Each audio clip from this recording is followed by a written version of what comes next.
सोचिए, एक ऐसा घर जहां कल तक बच्चों की हंसी गूंजती थी, आज वहां सिर्फ सन्नाटा है।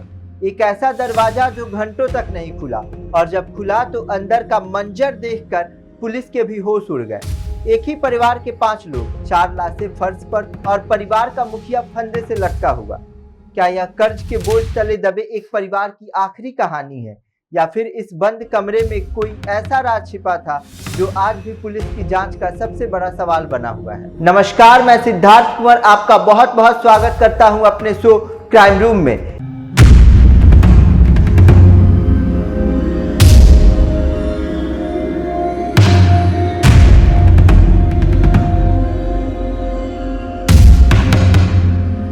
यहाँ हम खोलेंगे उन मामलों की हर परत, जहाँ हर सबूत एक नई दिशा देता है, हर गवाह एक नया सवाल खड़ा करता है। आज की कहानी सिर्फ एक परिवार की मौत की नहीं, बल्कि उस दर्द की है जो धीरे धीरे इंसान को अंदर से खत्म कर देता है। यह कहानी है रायपुर के टिकरापारा इलाके की, जहां एक बंद कमरे में मिली 5 लाशों ने पूरे देश को झकझोर कर रख दिया। तो चलिए बिना देरी के खोलते हैं आज की क्राइम फाइल। छत्तीसगढ़ की राजधानी रायपुर, टिकरापारा का मदनी चौक, एक सामान्य सा मोहल्ला जहां लोग रोज की तरह अपनी जिंदगी में व्यस्त थे। लेकिन शुक्रवार की सुबह एक घर ने पूरे इलाके की सांसें रोक दी। पड़ोसियों ने देखा, सुबह से दरवाजा नहीं खुला, ना बच्चे बाहर आए, ना साजिद अली दुकान गया। घर के अंदर कोई हलचल नहीं। पहले सबने सोचा शायद परिवार कहीं गया होगा, लेकिन दोपहर तक जब दरवाजा नहीं खुला तो पड़ोसियों को चिंता हुई। उन्होंने खिड़की से अंदर झांका और अगले ही पल एक चीख पूरे मोहल्ले में गूंज उठी। अंदर 4 लोग जमीन पर पड़े थे और एक व्यक्ति छत से फंदे पर झूल रहा था। कुछ ही मिनटों में पुलिस, फॉरेंसिक टीम और सैकड़ों लोग वहां पहुंच चुके थे। जब पुलिस ने दरवाजा तोड़ा तो अंदर जो दृश्य था वह किसी हॉरर फिल्म से कम नहीं था। कमरे में साजिद अली का शव फंदे से लटक रहा था। बिस्तर पर उसकी पत्नी राबिया, पास ही 19 साल का बेटा इरशाद और 2 बेटियां, 17 साल की शाहिदा और 16 साल की इरसाबा। लेकिन जांच के दौरान एक बात ने पुलिस को सोचने पर मजबूर कर दिया।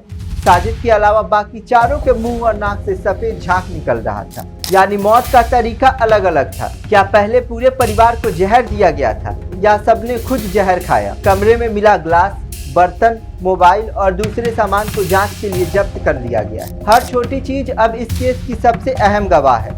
करीब 8 महीने पहले साजिद अली अपने परिवार के साथ इस मकान में रहने आया। वह बैटरी रिपेयरिंग की दुकान चलाता था।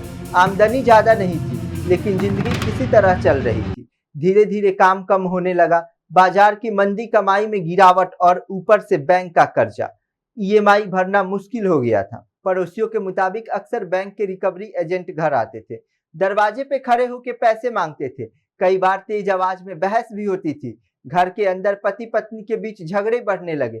बच्चे जो कभी हंसते थे अब चुप रहने लगे। कहते हैं आर्थिक संकट सिर्फ जेब नहीं खाली करता, वह रिश्तों को भी तोड़ देता है।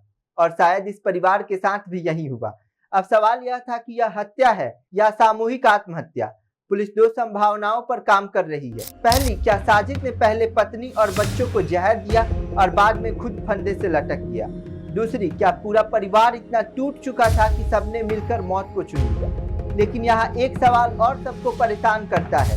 क्या 19 साल का बेटा, 17 और 16 साल की 2 बेटियां इतनी आसानी से अपनी जिंदगी खत्म करने का फैसला कैसे कर सकती हैं? या उन्हें इस फैसले में शामिल होने का मौका भी नहीं मिला? यही वजह है कि पुलिस पोस्टमार्टम रिपोर्ट और कॉल डिटेल्स रिकॉर्ड का इंतजार कर रही है। साजिद के मोबाइल से यह पता लगाने की कोशिश की जा रही है कि आखिरी बार उसकी किससे बात हुई थी। क्या कोई उसे धमका रहा था? क्या वाकई रिकवरी एजेंटों का दबाव इतना ज्यादा था, या मामला कुछ और ही है? जब 500 अस्पताल में पहुंचे तो वहां सिर्फ रिश्तेदार ही नहीं बल्कि पूरे इलाके के लोग मौजूद थे। हर किसी की आंखों में एक ही सवाल था, क्या इस परिवार को बचाया जा सकता था? अगर किसी ने समय रहते मदद की होती, अगर किसी ने उसकी परेशानी समझी होती और किसी ने सिर्फ एक बार पूछा होता सब ठीक तो है, तो शायद आज 3 बच्चों की जिंदगियां बच सकती।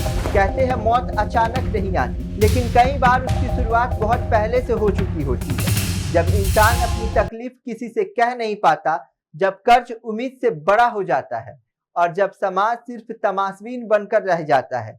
तब ऐसी दर्दनाक कहानियां जन्म लेती है। लेकिन क्या वाकई यह सिर्फ आर्थिक तंगी का मामला है, या इस बंद कमरे की दीवारों के पीछे अब भी कोई ऐसा सच छिपा है जो पोस्टमार्टम रिपोर्ट के साथ सामने आएगा? क्या यह एक मजबूर पिता का आखिरी फैसला था, या 5 जिंदगियों के पीछे कोई और कहीं ज्यादा खौफनाक साजिश छिपी है? सावधान रहें, सतर्क रहें, सुरक्षित रहें। मिलते हैं एक ऐसी ही कहानी के साथ अगले एपिसोड में रात 8 बजे। तब तक देखते रहिए पब्लिक एशिया न्यूज।